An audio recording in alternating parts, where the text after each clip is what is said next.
Hello good morning. TMC knowledge में आपका स्वागत है। आइए देखते हैं आज ये क्लास 9th और 10th के लिए सामाजिक विज्ञान के अंतर्गत राज्य व्यवस्था और इकोनॉमिक्स यानी कि अर्थशास्त्र के हम इसमें प्रैक्टिस सेट देखने वाले हैं। यानी कि पहले राज्य व्यवस्था का है यानी कि पॉलिटी का है और उसके बाद से फिर इकोनॉमिक्स का होगा। तो आइए शुरू करते हैं। और इससे संबंधित एक महत्वपूर्ण सूचना है कि हिस्ट्री के जो 11 सेट का जो इसमें दिया गया था, रुक्मिणी पब्लिकेशन के जो किताब का जिक्र मैंने किया था, तो उसके जो 11 सेट हैं हिस्ट्री के वो कंप्लीट हो चुके हैं।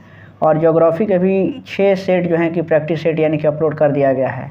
और ये आप जब प्लेलिस्ट में जाइएगा तो प्लेलिस्ट जो है कि आप सबका हमने अलग अलग बना दिया है। हिस्ट्री का अलग है, ज्योग्राफी का अलग है, इसी तरह से पॉलिटी और इकोनॉमिक्स का भी एक में होगा, तो आप आसानी से वहाँ से देख सकते हैं। तो आइए शुरू करते हैं। आज का पहला प्रश्न है कि संप्रभुता राज्य की पूर्णता है, यह किसने कहा है। संप्रभुता के विषय में हम जान लेते हैं कि संप्रभुता क्या होती है। तो संप्रभुता का मतलब होता है कि राज्य सरकार के पास अपने भूभाग और अपने जनसंख्या की सीमाओं के भीतर कोई भी निर्णय लेने की पूरी शक्ति होती है और बिना किसी बाह्य दबाव के, यानी कि राज्य कोई भी सरकार है अपनी इंटरनल जो है कि जो सरकार है या अपने भूभाग हैं या अपने जनसंख्या से संबंधित कोई भी निर्णय ले सकती हैं और उसके लिए वो फ्री होता है, उसको कहते हैं संप्रभुता। और हमें भी जानते हैं कि सरकार राज्य कहलाने के लिए जो 4 तत्व आवश्यक हैं, यानी कि भूभाग हैं, जनसंख्या है, सरकार और संप्रभुता।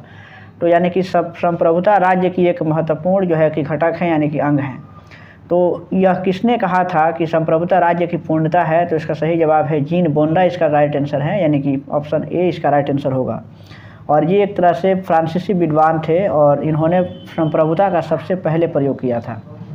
नेक्स्ट प्रश्न है कि पंचायत समिति के प्रधान का चुनाव कौन करते हैं। पंचायत समिति के प्रधान का जो चुनाव होता है पंचायत समिति के सदस्य करते हैं, यानी कि ऑप्शन सी इसके लिए सही जवाब होगा। और हम जानते हैं कि भारतीय संविधान के अनुच्छेद 243 में पंचायतों के 3 स्तरों का प्रावधान किया गया है। कुछ राज्यों में पंचायतों के 4 स्तर भी पाए जाते हैं। और इसका अगला प्रश्न है कि निम्न में से किसका संबंध केंद्र राज्य संबंधों से है। ये 113वां प्रश्न है कि किसका संबंध केंद्र राज्य संबंधों से है। तो देखिए इसमें आप ऑप्शन को देख लीजिए और इसका सही जवाब है, यानी कि राजमनार समिति रिपोर्ट जो है उसका संबंध केंद्र राज्य संबंधों से है। 1969 में तमिलनाडु राज्य सरकार द्वारा केंद्र राज्य संबंधों पर विचार करने हेतु डॉक्टर पीवी राजमनार की अध्यक्षता में 3 सदस्यीय समिति का गठन किया गया था।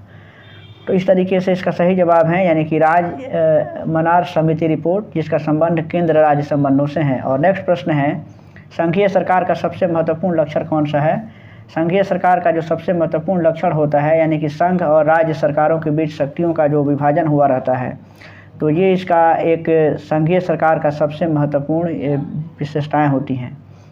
नेक्स्ट यहाँ से देख सकते हैं 115वां प्रश्न यहाँ पर है कि कल्याणकारी राज्य मूलतः संश्लेषण है किसका है, ये बताना है। तो देख लीजिए इसमें जो कल्याणकारी राज्य होते हैं जो मूलतः उदारवाद और समाजवाद के संश्लेषण होते हैं, यानी कि इस तरीके से ऑप्शन ए इसका राइट आंसर है। और इसका अगला हम समझ सकते हैं कि देखिएगा भारतीय संविधान के भाग 4 में जो नीति निर्देशक तत्व हैं उसमें लोक कल्याणकारी राज्य की अवधारणा पर ही आधारित हैं, जो राज्य के नीति निर्देशक तत्व होते हैं, जिसका जिक्र संविधान के भाग 4 में किया गया है। तो इस तरीके से आप देख सकते हैं। यहाँ पे अगला प्रश्न है 116वां प्रश्न है कि संसद में भारतीय राष्ट्रपति पर महाभियोग एक है, ये बताना है कि संसद में जो राष्ट्रपति पर महाभियोग लगाने की जो परंपरा है या कहें कि प्रावधान किया गया है, तो एक तरीके से वो कौन सी प्रक्रिया है। तो इसका सही जवाब है कि वो अर्ध न्यायिक प्रक्रिया के अंतर्गत उसे माना जाता है, क्योंकि भारतीय संविधान के अनुच्छेद 61 के तहत राष्ट्रपति पर महाभियोग भी लगाया जा सकता है। और महाभियोग का जो प्रस्ताव है वो संसद के किसी भी सदन में लाया जा सकता है, ये भी आपको जानना चाहिए। और जिस सदन में पहले यह प्रस्ताव लाया जाता है उस सदन का कम से कम 1/4 सदस्यों का, यानी कि 1/4 सदस्यों का हस्ताक्षर प्रस्ताव पर होना चाहिए। और एक ज़रूरी ये भी बात है कि महाभियोग प्रस्ताव लाने से 14 दिन पहले इसकी सूचना राष्ट्रपति को देनी होती है। तो इस तरीके से महाभियोग की जो प्रक्रिया है वो एक प्रकार की अर्ध न्यायिक प्रक्रिया है। और नेक्स्ट प्रश्न है कि अगला प्रश्न यहाँ से देख सकते हैं कि केंद्र और राज्यों के बीच शक्तियों के वितरण के लिए भारत का संविधान 3 सूचियों को प्रस्तुत करता है। निम्नलिखित अनुच्छेदों में से कौन से 2 अनुच्छेद शक्तियों के वितरण को विनियमित करते हैं, ये बताना है। कि देखिए, केंद्र और राज्य के बीच शक्तियों का विभाजन करने के लिए भारत के संविधान में 3 सूचियाँ बनाई गई हैं, जिसे राज्य सूची, संघ सूची और समवर्ती सूची के नाम से जानते हैं। और अनुच्छेद 245 और अनुच्छेद 246 में इन दोनों ही प्रकार के सूचियों का वर्णन किया गया है। भारतीय संविधान के भाग जो है कि 11 में इसका वर्णन है, यानी कि 11 में संविधान का भाग 11 और अनुच्छेद हैं 245 और 46। तो इस तरीके से इसमें केंद्र और राज्य के संबंधों के विधायी एवं प्रशासनिक संबंधों का उल्लेख उसमें किया गया है। तो आप देख सकते हैं कि यहाँ से सही जवाब ऑप्शन ए हो सकता है, 245 और 246। नेक्स्ट प्रश्न है, यहाँ से अगला प्रश्न है कि किस देश के बारे में यह कहा गया है कि यहाँ कोई संविधान नहीं है। ये आप ऑप्शन देख लीजिए, देशों के नाम उसमें दिए गए हैं। तो देख लीजिए, ग्रेट ब्रिटेन के बारे में कहा जाता है कि यहाँ कोई संविधान नहीं है। और ग्रेट ब्रिटेन विश्व का इकलौता देश है जिसके संविधान का निर्माण न तो योजनानुसार हुआ है और न ही इसे लिखित स्वरूप भी दिया गया है। और ग्रेट ब्रिटेन का कोई भी संवैधानिक दस्तावेज नहीं होने के कारण यह कहा जाता है कि यहाँ का कोई संविधान नहीं है। तो इस तरीके से इसका सही जवाब इसमें ऑप्शन में नहीं है, यानी कि उपयुक्त में से कोई नहीं। आइए देखते हैं इसका अगला प्रश्न है कि निम्नलिखित में से कौन सा विषय भारत में संघ सूची का नहीं है। भारत में कौन सा विषय है जो संघ सूची का नहीं है। तो देखिए, इसका सही जवाब है कि शिक्षा जो है वो संघ सूची का नहीं है, यानी कि शिक्षा को समवर्ती सूची में रखा गया है। और हम जानते हैं कि समवर्ती सूची पर केंद्र और राज्य दोनों को ही कानून बनाने का अधिकार होता है, लेकिन अगर विवाद जब हो जाएगा, उस कानून पर अगर कोई मतभेद होता है, तो केंद्र के द्वारा बनाया गया जो कानून है वही प्रभावशाली होता है। इस तरीके से नेक्स्ट प्रश्न यहाँ पे देखते हैं हम कि यहाँ पे देख लिया, और भी इसमें जो ऑप्शन है, यानी कि जो इसमें जो रेल है ये भी जो है कि ये संघ सूची का विषय है। और इस तरीके से आगे हम देखते हैं कि निम्नलिखित में से कौन सा युग्म सही सुमेलित नहीं है। ये देखना है कि सही सुमेलित इसमें से सुमेलित कौन सा नहीं है। देख लीजिए, ऑप्शन आपके सामने हैं। देखिए, इसमें जो जवाहरलाल नेहरू जो है, यानी कि मार्क्स, गांधी एंड सोशलिज्म का युग सही सुमेलित नहीं है, यानी कि पहला ही ऑप्शन है जो सुमेलित नहीं है। यानी कि बाकी ये पुस्तकों के नाम है। देख लीजिए, कार्ल मार्क्स के द्वारा ये दास कैपिटल लिखा गया है, M.K. गांधी ने हिंद स्वराज को लिखा है, और राम मनोहर लोहिया ने विल टू पावर लिखा है। जबकि जवाहरलाल नेहरू जो है कि वो नहीं है, यानी कि मार्क्स, गांधी एंड सोशलिज्म, इसके पुस्तक के लेखक जो हैं वो अमिताभ भट्ट हैं। तो इस तरीके से अगर आप वहीं देखें, जवाहरलाल नेहरू के अगर कुछ पुस्तकों के नाम देखेंगे तो डिस्कवरी ऑफ इंडिया है, और इसी तरह से मेरी कहानी इत्यादि पुस्तक जो है कि जवाहरलाल नेहरू के द्वारा लिखे गए हैं। जबकि मार्क्स, गांधी एंड सोशलिज्म, इसके लेखक जो हैं वो याद रखिएगा अमिताभ भट्ट, इसका सही जवाब होगा। अगला प्रश्न है कि राज्य के नीति निर्देशक तत्व को सामाजिक क्रांति का दस्तावेज भी कहा जाता है। संविधान का कौन सा अनुच्छेद इसकी ओर इंगित करता है। यानी कि देखिएगा, इसका सही जवाब है कि संविधान के जो राज्य के नीति निर्देशक जो तत्व होते हैं वो सामाजिक क्रांति के दस्तावेज हैं। और इसका जो इंगित करने की बात है तो संविधान का अनुच्छेद 38 इस बात के इंगित करता है, यानी कि सही जवाब इसका ऑप्शन ए होगा। जबकि नीति निर्देशक तत्व जो है वो संविधान के भाग 4 में है, 36 से 51 के बीच में इसका उल्लेख किया गया है। और नेक्स्ट प्रश्न है कि भारत के प्रधानमंत्री, ये बताना है कि भारत के प्रधानमंत्री नियुक्त होते हैं कि ये निर्वाचित होते हैं। देखिए, सही जवाब है कि भारत के प्रधानमंत्री जो होते हैं वो नियुक्त होते हैं, यानी कि प्रधानमंत्री की नियुक्ति का अनुच्छेद जो है वो अनुच्छेद 75 के तहत इसका उल्लेख किया गया है कि राष्ट्रपति करते हैं प्रधानमंत्री की नियुक्ति। तो इस तरीके से नेक्स्ट प्रश्न है कि भारतीय संविधान के निम्न में से किस अनुच्छेद के अंतर्गत मौलिक अधिकारों के प्रवर्तन का निलंबन किया जा सकता है। ये अगला प्रश्न है, और इसका सही जवाब है अनुच्छेद 359 के तहत संविधान में जो मौलिक अधिकार दिए गए हैं उसके प्रवर्तन का निलंबन हो सकता है। यानी कि जब अनुच्छेद 352 के तहत अगर आपातकाल की घोषणा होती हैं युद्ध या बाहरी आक्रमण के स्थिति में, तो ऐसे में अनुच्छेद 19 के तहत उल्लेखित जो भी मौलिक अधिकार होते हैं वो स्वतः ही निलंबित हो जाते हैं। तो इस तरीके से इसमें जो है कि मौलिक अधिकार के अंतर्गत अनुच्छेद 20 और 21 हैं, उसको कभी भी निलंबित नहीं किया जा सकता है। याद रख सकते हैं कि अनुच्छेद जो 20 और 21 में ये जो अधिकार दिए गए हैं उसका निलंबन कभी भी नहीं होगा, यानी कि 20 और 21 को छोड़ करके इस अनुच्छेद के तहत ये जो काम होते हैं। नेक्स्ट प्रश्न है कि निम्नलिखित में से कौन संसद के किसी भी सदन की कार्यवाही में सहभागी हो सकता है। अब प्रश्न यहाँ पर है और ऑप्शन आप देख सकते हैं यहाँ पे। इसका ऑप्शन है यहाँ पे दिया हुआ है कि उपराष्ट्रपति, सॉलिसिटर जनरल, अटॉर्नी जनरल या फिर उपयुक्त में से एक से अधिक। तो इसका सही जवाब है कि जो अटॉर्नी जनरल हैं वो संसद के किसी भी सदन की कार्यवाही में सहभागी जो है कि वो हो सकता है, यानी कि सही जवाब इसका ऑप्शन सी है। और संविधान के अनुच्छेद 76 में भारत के महान्यायवादी पद की व्यवस्था की गई, यानी कि इनका अटॉर्नी जनरल जो है यानी कि जो महान्यायवादी होते हैं तो उसको अनुच्छेद 76 में इसके पद का उल्लेख किया गया है। 125वां प्रश्न है कि संसदात्मक सरकार में कार्यपालिका अपने समस्त कार्यों तथा नीतियों के लिए उत्तरदायी होती हैं। किसके प्रति उत्तरदायी होती हैं तो ये बताना है, और इसका सही जवाब है कि विधायिका के प्रति जो है कि वो उत्तरदायी होती हैं। और हम जानते हैं कि सरकार के 3 अंग हैं, जिसमें विधायिका, कार्यपालिका और न्यायपालिका के नाम से जिसे हम जानते हैं। नेक्स्ट प्रश्न है कि भारतीय संविधान की प्रस्तावना को कितनी बार संशोधित किया गया है। ये इसका अगला प्रश्न है, और इसमें सही जवाब है कि उसको 1 बार संशोधित किया गया है, यानी कि प्रस्तावना में जो 42वां संशोधन हुआ था, यानी कि 42वां संविधान संशोधन हुआ था 1976 में, जिसके तहत संविधान में यानी कि प्रस्तावना में 3 शब्द जोड़े गए थे, समाजवाद, धर्मनिरपेक्ष और अखंडता। तो इसका सही जवाब है सिर्फ 1 बार। और नेक्स्ट प्रश्न है, निम्नलिखित में से कौन सा अधिकार केवल राज्यसभा को प्राप्त है। राज्यसभा को इसमें से कौन सा एक जो है कि अधिकार प्राप्त हैं ये बताना है। तो सही जवाब इसका है, यानी कि नई अखिल भारतीय सीमाओं को निर्मित करने की संस्तुति करना जो है ये सिर्फ केवल राज्यसभा को ही अधिकार प्राप्त हैं। और इसमें हम जानते हैं कि संविधान के अनुच्छेद 312 के तहत यदि राज्यसभा 2/3 बहुमत से किसी नई अखिल भारतीय सेवा के सृजन का प्रस्ताव पारित कर दें तो संसद विधि द्वारा नई अखिल भारतीय सेवा का गठन कर सकती हैं। तो इस तरीके से नेक्स्ट प्रश्न है कि राज्य संघों का संघ है, कौन सी राजनीतिक विचारधारा इस वक्तव्य का समर्थन करती है। ये अगला प्रश्न है, देख लीजिए, बहुत ही बढ़िया प्रश्न है कि राज्य संघों का संघ है, ये जो है कि बहुलवाद राजनीतिक विचारधारा इस वक्तव्य का समर्थन करती है, यानी कि सही जवाब इसका ऑप्शन ए है। और बहुलवाद जो सिद्धांत होता है उसके अनुसार समाज में शक्ति एक जगह केंद्रित न होकर के अनेक समूहों में बंटी होती हैं। तो अब देखिए इसका 129वां प्रश्न है कि निम्नांकित में से कौन सा युग्म सही सुमेलित नहीं है। देखिए इस प्रश्न को समझिएगा कि कौन सा युग्म सही सुमेलित नहीं है। तो देखिए इसमें से ये जो ऑप्शन दिख रहा है यानी कि ए भी इसमें सही है, यानी कि जॉन रस्किन का ये अनटू द लिस्ट पुस्तक है।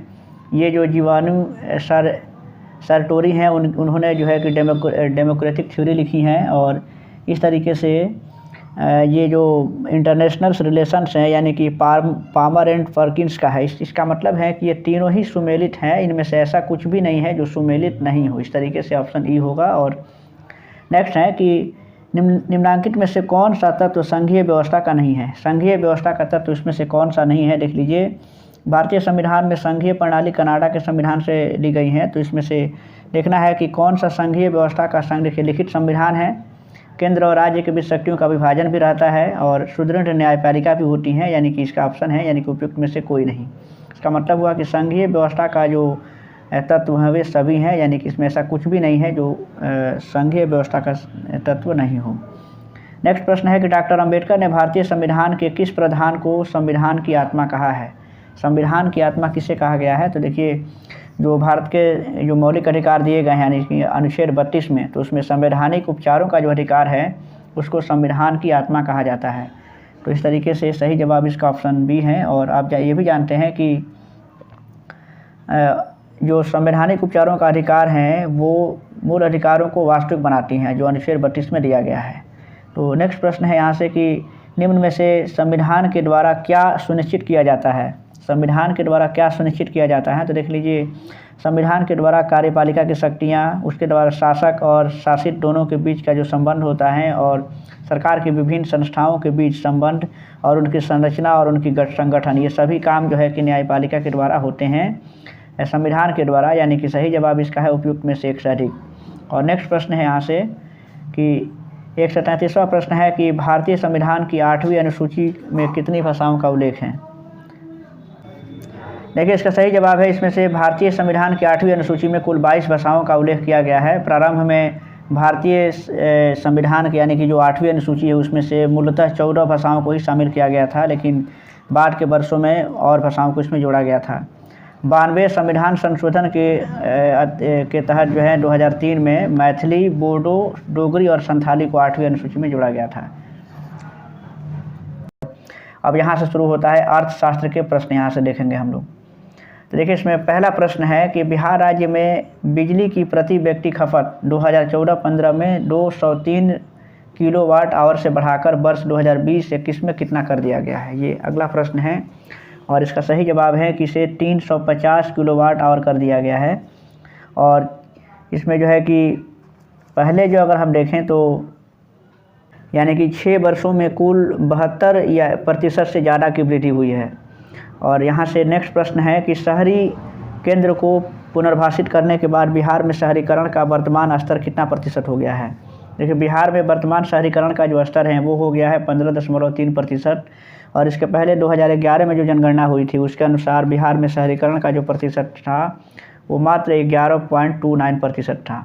तो इस तरीके से बिहार में सर्वाधिक शहरीकरण अगर हुआ है तो पटना ज़िले का हुआ है। जो आर्थिक सर्वेक्षण की रिपोर्ट जो आई है 2021 के लिए, उसमें पटना में जो शहरीकरण का दर है वो 44% से ज़्यादा है।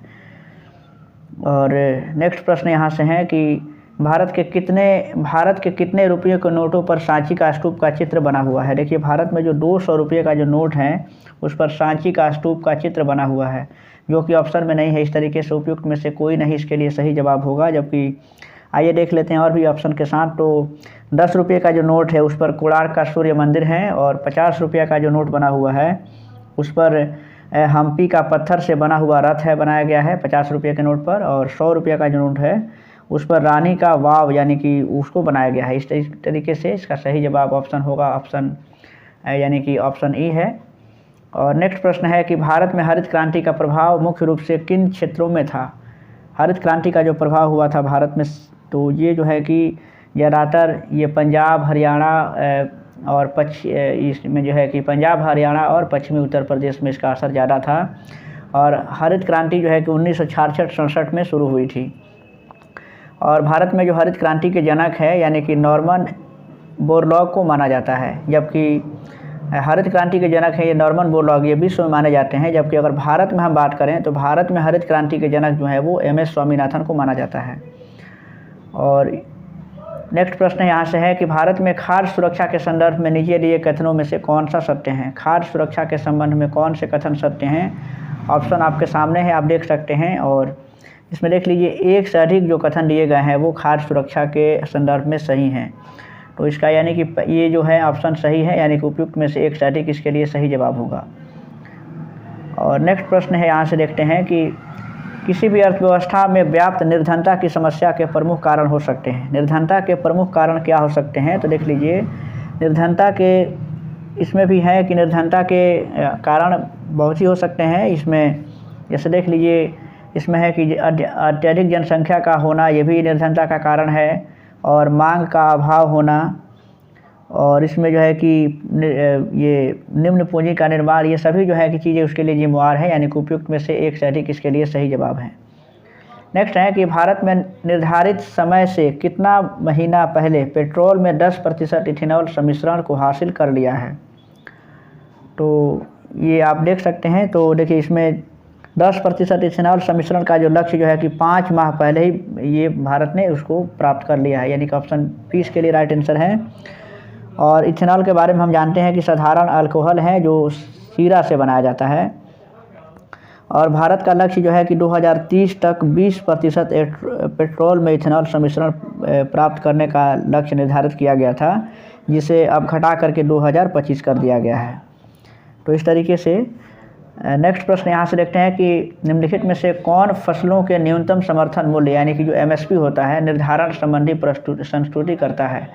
जो न्यूनतम समर्थन मूल्य होता है यानी कि जो मिनिमम सपोर्ट प्राइस होता है, जिसको MSP भी कहते हैं, तो इसको निर्धारण करने का काम कौन करता है, देख लीजिए ऑप्शन है। और इसका सही जवाब है कि कृषि लागत एवं कीमत आयोग जो है वो MSP को लागू करता है भारत में।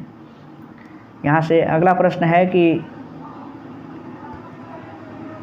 119वां प्रश्न है कि भारत में नियोजित अर्थव्यवस्था आधारित है। ये किस जो है कि व्यवस्था पर आधारित है, देख लीजिए ऑप्शन आपके सामने है। और इसका सही जवाब है कि हम जानते हैं कि भारत में जो है वो मिश्रित अर्थव्यवस्था है। तो इस तरीके से इसका सही जवाब होगा कि भारत की जो नियोजित अर्थव्यवस्था है वो मिश्रित अर्थव्यवस्था पर आधारित है। और सर्वप्रथम जो है कि नियोजित अर्थव्यवस्था को सोवियत संघ में लागू किया गया था 1928 ईस्वी में। भारत में अगर देखा जाए तो नियोजित अर्थव्यवस्था के लिए 15 मार्च 1950 को योजना आयोग का गठन किया गया था और उसके बाद से जो है कि भारत में मिश्रित अर्थव्यवस्था ही लागू है, यानी कि भारत में जो अर्थव्यवस्था है पूंजीवादी और समाजवादी दोनों का मिश्रण होता है। नेक्स्ट प्रश्न यहाँ से है कि हिंदू समृद्धि दर का संबंध किस समृद्धि दर से है, ये अगला प्रश्न है। तो इसका सही जवाब है यानी कि सकल राष्ट्रीय उत्पाद से इसका संबंध है। तो इस तरीके से हम जानते हैं कि देखिए जो हिंदू समृद्धि दर का जो प्रतिपादन किया था यानी कि प्रोफेसर राजकृष्ण ने किया था, तो इसमें देख लीजिए 1950 से लेकर के 1980 के दशक तक भारत की निम्न वृद्धि दर को हिंदू वृद्धि दर कहा गया था। आप समझ सकते हैं, यानी कि इसका मतलब किसी जो है कि धार्मिक दृष्टिकोण से नहीं है। 1950 से लेकर के 1980 के दशक तक भारत की जो निम्न वृद्धि दर हुई थी उसी को हिंदू वृद्धि दर कहा गया है और इसका संबंध जो है कि वो सकल राष्ट्रीय उत्पाद से है। नेक्स्ट प्रश्न है कि बिहार का मैदानी भाग जो बिहार के कुल क्षेत्रफल का लगभग कितना प्रतिशत है। बिहार का जो मैदानी भाग है वो बिहार के कुल क्षेत्रफल का 95% है ये। तो बिहार में जो विशाल मैदान का जो क्षेत्रफल है यानी कि वो 90,650 वर्ग किलोमीटर है, जबकि भारत का जो क्षेत्रफल है वो 94,163 वर्ग किलोमीटर के आसपास है। यानी कि इस तरीके से जो मैदानी भाग का प्रतिशत है वो 96.26% है, यानी कि लगभग 95% से ज़्यादा ही है। बिहार में कॉम्फेड किस ब्रांड के नाम से दुग्ध एवं उत्पादों का विपणन करती है यानी कि मार्केटिंग करती हैं। तो यहाँ से देख सकते हैं, तो बिहार में जो कॉम्फेड है वो सुधा ब्रांड के नाम से दूध एवं उत्पादों का विपणन करती हैं और ये जो सुधा डेयरी है ब्रांड के तहत उत्पादों का विपणन भी करता है यानी कि मार्केटिंग करता है। तो इस तरीके से सही जवाब है सुधा, इसका सही आंसर होगा। और नेक्स्ट प्रश्न है कि बिहार में सर्वाधिक सिंचाई का साधन निम्न में से कौन है। बिहार में जो सर्वाधिक सिंचाई होती हैं वो किसके द्वारा होती हैं, तो सबसे अच्छा इसका ऑप्शन है यानी कि नलकूप से सिंचाई बिहार में सबसे ज़्यादा होती हैं। और यहाँ से देख सकते हैं कि बिहार में सिंचाई के जो मुख्य स्रोत हैं वो है नहर है, नलकूप है, तालाब, कुआं है, नदियाँ भी हैं और आहर यानी कि जो नहर है यानी कि पैन होती हैं सब। तो इसमें सबसे ज़्यादा सिंचाई जो है कि नलकूपों के माध्यम से होती है। और नलकूप द्वारा सिंचाई की अगर हम बात करें तो उसमें कुल सिंचित भूमि का लगभग 61% जो है वो नलकूपों के द्वारा सिंचाई होता है। और इसके बाद से हम देखते हैं अगला प्रश्न है कि तंबाकू उत्पादन में बिहार का देश में कौन सा स्थान है। यानी कि तंबाकू उत्पादन में बिहार का स्थान जो है वो 6ठा है। और भारत में अगर देखें तो तंबाकू का उत्पादन के मामले में प्रथम स्थान पर आंध्र प्रदेश है और विश्व स्तर पर अगर बात करें तो तंबाकू का उत्पादन चीन में सबसे ज़्यादा होता है। और नेक्स्ट प्रश्न यहाँ से है कि बैंक दर वह दर है जिस पर भारतीय रिजर्व बैंक निम्न को ऋण प्रदान करता है। ये अगला प्रश्न है। तो इसका सही जवाब है यानी कि वाणिज्यिक बैंकों को, यानी कि बैंक दर वह दर है जिस पर भारतीय रिजर्व बैंक वाणिज्यिक बैंकों को निम्न पर यानी कि ऋण प्रदान करता है, उसे हम बैंक दर के नाम से जानते हैं। विश्व का सबसे बड़ा चाय निर्यातक देश कौन सा है, ये नेक्स्ट प्रश्न है। तो विश्व में सबसे ज़्यादा अगर चाय का निर्यातक कोई है तो ये है यानी कि आपका जो चीन है वो सबसे ज़्यादा उत्पादक भी है और सबसे ज़्यादा निर्यातक भी हैं। और ये अभी करंट का आंकड़ा है यानी कि जून 2023 तक ये आंकड़ा है कि चीन जो है कि विश्व का सबसे बड़ा चाय का उत्पादक भी है और निर्यातक भी है, जबकि भारत इस मामले में चाय का सबसे बड़ा यानी कि भारत दुनिया में चाय का सबसे बड़ा उपभोक्ता है और वर्तमान समय में भारत चाय उत्पादन के मामले में विश्व में दूसरे स्थान पर है, यानी कि चाइना के बाद भारत का ही स्थान है। और नेक्स्ट प्रश्न है कि मिश्रित खेती की प्रमुख विशेषता निम्नलिखित में से कौन सी है, ये अगला प्रश्न है। तो मिश्रित खेती की जो विशेषता है यानी कि पशुओं का पालन और फसलों की खेती एक साथ की जाती है, ये मिश्रित खेती की प्रमुख विशेषता है एक तरीके से। औद्योगिक नीति प्रस्ताव यानी कि 1956 में किस बात पर जोर दिया गया है, तो देख लीजिए ऑप्शन आपके सामने है और इसका सही जवाब है कि औद्योगिक नीति का जो प्रस्ताव है 1956 के तहत इसमें ये सार्वजनिक क्षेत्र के महत्वों पर ज़्यादा जोर दिया गया है। तो इस तरीके से ऑप्शन ए इसका राइट आंसर है। और इसमें देखते हैं 129वां प्रश्न है यहाँ से कि भारत में आर्थिक विकास बाधित हो रहा है और बाधित रहा, इसके मुख्य रूप से कारण क्या है, ये बताना है कि भारत में आर्थिक विकास बाधित हो रहा है तो इसका मुख्य कारण क्या है। तो इसका सही जवाब है कि खराब अव्यवस्थापन यानी कि सुविधाओं के कारण, यानी कि जो व्यवस्थाएं हैं तो उसमें जो है उनकी सुविधा जो है कि ठीक से नहीं है, यानी किसी भी राष्ट्र के आर्थिक विकास के लिए अस्थापन का विकास जो है कि अनिवार्य होता है, जबकि भारत में इस चीज़ की कमी है और यही कारण है कि भारत में जो है कि वो आर्थिक विकास एक तरीके से बाधित हो रहा है।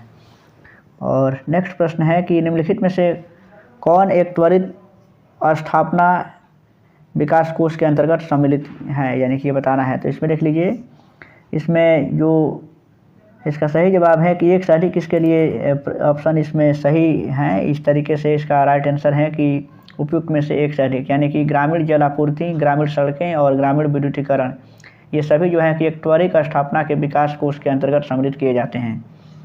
नेक्स्ट है कि राष्ट्रीय बचत प्रमाण पत्र की बिक्री से प्राप्त हुई राशि भारत सरकार के किस खाते में जमा होती है। राष्ट्रीय बचत प्रमाण पत्र जो हैं उसके बिक्री से जो आय होता है वो भारत सरकार के सार्वजनिक खाता में उसको रखा जाता है, यानी कि ऑप्शन सी इसका सही जवाब होगा। और ये भी हम जानते हैं कि अब देखिए इसमें अगला प्रश्न है, यहाँ से देख लेते हैं। अगला प्रश्न है कि निम्नलिखित में से किस देश में शून्य आधारित बजट सर्वप्रथम लागू किया गया था, यानी कि जीरो बजट जो है कि सबसे पहले किस देश में लागू हुआ था। तो इसका सही जवाब है कि अमेरिका जो है कि सबसे पहले, यानी कि अपने देश में शून्य आधारित बजट पेश किया था। और शून्य आधारित जो बजट है उसको सबसे पहले 1970 में पीटर ए पायर के द्वारा प्रस्तुत किया गया था। और इसे सबसे पहले 1977 में जो अमेरिका के राष्ट्रपति थे, यानी कि जिमी कार्टर ने इसको इस प्रकार का बजट पेश किया था। यानी कि शून्य आधारित बजट का तात्पर्य होता है कि बिल्कुल नए सिरे से बजट तैयार करना होता है इसमें। तो इसका सही जवाब है संयुक्त राज्य अमेरिका। और नेक्स्ट प्रश्न यहाँ से देखते हैं कि किस देश में सबसे पहले कागजी मुद्रा का प्रयोग किया गया था। कागजी मुद्रा का प्रयोग सबसे पहले किस देश में किया गया था। तो सही जवाब इसका चाइना है, यानी कि कागजी मुद्रा का प्रथम सबसे पहले जो प्रचलन हुआ था चीन में 1806 में, 806 ईस्वी यहाँ पे दे रहा है, यानी कि 806 ईस्वी में इसे किया गया था। और इस मुद्रा को फ्लाइंग मुद्रा भी कहा जाता था। जबकि भारत में अगर हम बात करें कि भारत में सबसे पहले कागजी मुद्रा का जो प्रयोग हुआ था वो 1770 में किया गया था। ये अपने देश यानी कि भारत की बात है। और यहाँ से अगला प्रश्न हम देख सकते हैं कि अगर मुद्रा के विषय में कुछ और बातें अगर जानते हैं तो देखिए इसमें प्लास्टिक मुद्रा जो है कि जिसके तहत हम एटीएम या क्रेडिट कार्ड को मानते हैं, तो प्लास्टिक मुद्रा सबसे पहले ऑस्ट्रेलिया में जारी किया गया था। जबकि देखिए वर्तमान में भी क्रिप्टो करेंसी का क्रेज काफ़ी चल रहा है, यानी कि क्रिप्टो करेंसी को अल सल्वाडोर देश ने सबसे पहले इसको वैध मुद्रा के रूप में मान लिया है। और क्रिप्टो करेंसी जो है कि एक प्रकार की डिजिटल मुद्रा है, यानी कि आभासी मुद्रा भी जिसे कहा जाता है। तो यहाँ से अगला प्रश्न है कि भारत सरकार ने 14 बड़े व्यापारिक बैंकों का राष्ट्रीयकरण सर्वप्रथम कब किया था। यानी कि भारत में जो 14 बड़े जो कमर्शियल बैंक थे उनका नेशनलाइजेशन जो हुआ था, यानी कि राष्ट्रीयकरण हुआ था, ये कब हुआ था। तो 1969 में 14 बैंकों का राष्ट्रीयकरण हुआ था। और देखिए इसके तहत जो है कि 1969 में जो बैंकों का राष्ट्रीयकरण हुआ था, यानी कि उसमें जिसमें कुल जमा जो है कि 50 करोड़ से ज़्यादा था। और उसके बाद से फिर से 15 अप्रैल 1980 को 6 निजी बैंकों का राष्ट्रीयकरण हुआ था और जिसमें जो है कि 200 करोड़ से अधिक उनकी जमा राशि थी। तो इस तरीके से अगर व्यापारिक बैंकों का राष्ट्रीयकरण कब हुआ था तो 1969 इसका सही जवाब है। और नेक्स्ट प्रश्न है कि जनसंख्या के निम्नलिखित में से किस अंग को समावेशी विकास के कार्यक्रम में शामिल किया जाता है। समावेशी विकास के कार्यक्रम में जनसंख्या के किस अंग को शामिल किया जाता है। तो देख लीजिए इसका सही जवाब है, यानी कि ऑप्शन डी इसके लिए राइट आंसर है कि उसमें देख लीजिए समावेशी भी, इसमें जो एक से अधिक इसके लिए सही जवाब सही है, यानी कि सीमांत कृषक और भूमिहीन कृषक, श्रमिक और ये, यानी कि तीनों को उसमें शामिल करते हैं, यानी कि एक से अधिक इसमें जवाब सही हैं। तो इस तरीके से नेक्स्ट प्रश्न है कि भारतीय रिजर्व बैंक के ओपन मार्केट ऑपरेशन से क्या आशय हैं। तो इसमें ऑप्शन ए इसके लिए राइट आंसर है, यानी कि सिक्योरिटीज में व्यापार करना, ये भारतीय रिजर्व बैंक के ओपन मार्केट ऑपरेशन से इसका मतलब होता है कि ओपन मार्केट ऑपरेशन जो हैं आरबीआई का शाख नियंत्रण का एक भाग होता है। तो जब आरबीआई जो है, यानी कि जब रिजर्व बैंक सरकार के सिक्योरिटीज को खुले बाज़ार में क्रय विक्रय करता है तो उसे हम ओपन मार्केट ऑपरेशन कहते हैं। तो इस तरीके से नेक्स्ट प्रश्न है कि मांग जन्य स्फीति एक स्थिति है। ये बताना है कि मांग जन्य जो स्थिति होती है वो इस प्रकार की कैसी स्थिति है। तो देख लीजिए इसमें ऑप्शन आपके सामने है और इसका सही जवाब है कि अधिक मांग की स्थिति को हम मांग जन्य स्थिति भी कहते हैं। तो इसमें होता है कि अधिक मांग के कारण किसी वस्तु की कीमत में वृद्धि होती है। और नेक्स्ट प्रश्न यहाँ से है, यानी कि 137वां प्रश्न यहाँ से होगा कि देख लीजिए कि नाबार्ड का नाम क्या है। ये बताना है कि नाबार्ड का नाम है, यानी कि ये किस प्रकार का नाम है। तो देखिए नाबार्ड जो है कि कृषि की सहायता के लिए एक विशिष्ट बैंक है और इसकी स्थापना 12 जुलाई 1982 को हुई थी। नाबार्ड का जो पूरा नाम है वो राष्ट्रीय कृषि और ग्रामीण विकास बैंक होता है और इसका मुख्यालय मुंबई में स्थित है। तो इस तरीके से इसका सही जवाब है कि कृषि की सहायता के लिए एक प्रकार का विशिष्ट बैंक है। और नेक्स्ट प्रश्न है कि निम्नलिखित में से किस एक समिति ने उद्योगों में लघु क्षेत्र के लिए वस्तुओं का आरक्षण समाप्त करने की संस्तुति की थी। देखिए ये प्रश्न इसके पहले भी मिला हुआ है, यानी कि इसका सही जवाब है आबिद हुसैन समिति इसका राइट आंसर होगा। और उसने जो है कि लघु उद्योगों के क्षेत्र में वस्तुओं का आरक्षण समाप्त करने की संस्तुति किया था। आबिद हुसैन भारतीय अर्थशास्त्री, सिविल सेवक और राजनयिक भी रहे थे। और आबिद हुसैन जो समिति थी 1997 में अपनी रिपोर्ट पेश की थी। तो इस तरीके से इसका अगला प्रश्न है कि भारतीय मुद्रा बाजार के अंतर्गत निम्नलिखित नहीं है। ये बताना है कि भारतीय मुद्रा बाजार के अंतर्गत क्या नहीं है। तो देख लीजिए ऑप्शन आपके सामने है और इसका सही जवाब है कि भारतीय औद्योगिक विकास बैंक जो है कि वो भारतीय मुद्रा बाजार के अंतर्गत उसको नहीं रखा गया है। और नेक्स्ट प्रश्न है कि इसमें देखिए मुद्रा बाजार से संबंधित कुछ और बातें हैं कि मुद्रा बाजार जो है कि उसके अंतर्गत अल्पकालीन ऋण उपलब्ध कराया जाता है। यानी कि भारत में जो वित्तीय संस्थाएं हैं वो दो प्रकार से हैं, एक है भारतीय मुद्रा बाजार की और एक होती है भारतीय पूंजी बाजार की। जबकि जो पूंजी बाजार जो होता है वो उसके अंतर्गत दीर्घकालीन ऋण उपलब्ध कराया जाता है। तो नेक्स्ट प्रश्न है यहाँ से कि इनसाइडर ट्रेडिंग संबंधित है। इनसाइडर ट्रेडिंग जो है कि वो किससे संबंधित है। तो इसका सही जवाब है कि शेयर बाजार से वो संबंधित होता है। और नेक्स्ट प्रश्न है कि निम्नलिखित में से कौन सा या कौन से सेज यानी कि विशेष आर्थिक क्षेत्र का उद्देश्य है, ये बताना है। तो सेज का उद्देश्य इसमें से कौन है। तो देख लीजिए इसमें से जो उपयुक्त में से एक से अधिक इसके लिए सही जवाब है, यानी कि अतिरिक्त जो रोजगार अवसरों का सृजन करना, नवीन तकनीक का प्रयोग कर औद्योगिक व्यापार को बढ़ावा देना और अतिरिक्त क्रियाकलाप का सृजन करना, ये सभी इसके चीज़ें सभी इसके अंतर्गत आते हैं। यानी कि सही जवाब है उपयुक्त में से एक से अधिक। और नेक्स्ट है कि साख पत्र प्रस्तुत करना होता है। साख पत्र जो होता है यानी कि जो साख पत्र होता है वो आयातकर्ता के द्वारा उसे प्रस्तुत किया जाता है। यानी कि सही जवाब इसका ऑप्शन सी है। और नेक्स्ट प्रश्न है यहाँ से, सॉरी इसका ये ऑप्शन बी इसके राइट आंसर है, यानी कि आयातकर्ता के द्वारा, इसका ऑप्शन बी सही होगा। और नेक्स्ट प्रश्न है कि निम्नलिखित वर्षों में से कब पर्यावरण संरक्षण अधिनियम पारित हुआ था। 144वां प्रश्न है और 1986 इसका सही जवाब होगा। 1986 में पर्यावरण संरक्षण अधिनियम को पारित किया गया था। 145वां प्रश्न है कि गरीबी रेखा मापने के लिए कौन सा तरीका उपयोग में नहीं लाया जाता है। गरीबी रेखा को मापने के लिए इसमें जो मापदंड हैं उसमें साक्षरता को शामिल नहीं किया जाता है, यानी कि ऑप्शन सी इसके लिए राइट आंसर होगा। और गरीबी से तात्पर्य ये होता है कि मानव जीवन की बुनियादी आवश्यकताओं को पूरा करने में अगर कोई समाज या समाज का कोई वर्ग अगर असमर्थ हैं तो उसे हम कहते हैं कि वो गरीब हैं। और तीसरी दुनिया के देशों में व्यापक निर्धनता पाई जाती हैं। योजना आयोग हमारे देश में है, उसके अनुसार ग्रामीण क्षेत्र में प्रति व्यक्ति अगर 2400 और शहरी क्षेत्रों में प्रति व्यक्ति 2100 कैलोरी को से कम प्राप्त करने वाले को हम गरीब मानते हैं। तो इस तरीके से नेक्स्ट प्रश्न है कि राष्ट्रीय कृषि बाजार यानी कि जो वो क्या है, राष्ट्रीय कृषि बाजार क्या है। तो देख लीजिए इसका सही जवाब है कि कृषि उपज के लिए राष्ट्रीय ई व्यापार जो है वो राष्ट्रीय कृषि बाजार के लिए राष्ट्रीय ई व्यापार जो है कि उसको माना गया है। यानी कि राष्ट्रीय कृषि बाजार का मतलब है कि कृषि उपज के लिए राष्ट्रीय ई व्यापार करना। और राष्ट्रीय कृषि बाजार योजना जो है वो ई नाम पोर्टल पर किसानों के लिए विभिन्न सुझाव उपलब्ध कराता है। नेक्स्ट प्रश्न यहाँ से है कि यहाँ से 147वां प्रश्न होगा कि अब यहाँ से देखते हैं कि न्याय पूंजी निर्गम रखा जाता है। न्याय पूंजी निर्गम रखा जाता है, ये बताना है। तो इसमें आप देख सकते हैं इसका सही जवाब ऑप्शन सी है, यानी कि प्राथमिक बाजार में इसका राइट आंसर होगा। और नेक्स्ट है कि नेशनल ग्रीन ये ट्रिब्यूनल किससे संबंधित मामलों को देखता है। 148वां प्रश्न है और इसका भी सही जवाब होगा, यानी कि पर्यावरण संरक्षण और वन संरक्षण से संबंधित हैं। और इसका 149वां प्रश्न है कि श्रम विभाजन की अवधारणा का समर्थन किसने किया था। श्रम विभाजन ये